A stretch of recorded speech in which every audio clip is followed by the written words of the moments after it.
Aujourd'hui, je vous emmène en Afrique avec les fables du moineau de Samy Tchak. Samy Tchak est un auteur franco-togolais très important, très reconnu par ses pairs, par le monde des lettres et par ses lecteurs, bien sûr. Il a 60 ans.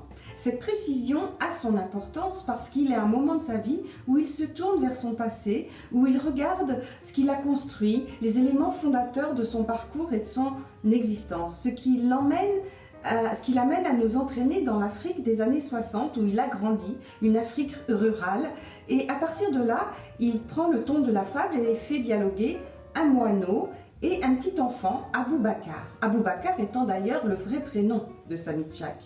Et à partir de là, il nous raconte plein d'histoires d'animaux, la faune de l'Afrique avec les fourmis, les termites, les oiseaux, les poules, les chèvres, les lions, et plein d'histoires d'animaux qui ne déroulent pas une morale, mais qui amènent à réfléchir.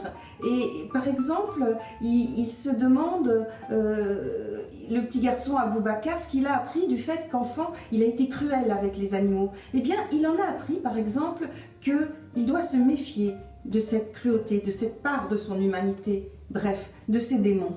Et avec ce genre de récit, il fait dialoguer cette Afrique ancestrale qu'il a construite avec le monde d'aujourd'hui, puisque cet écrivain a sillonné le monde et il le connaît bien. À partir de là, il renvoie aussi à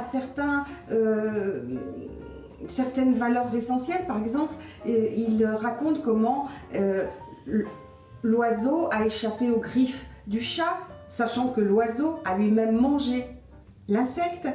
Il raconte ainsi le grand cycle de la vie, la mort nourrissant la vie et la vie nourrissant la mort. Il replace l'humain dans ce contexte, démontre qu'il est un animal par les autres, un prédateur, voire de temps à autre une proie. Voilà, c'est vraiment une belle lecture qui emporte avec le ton de la fable et dans une langue magnifique, très poétique.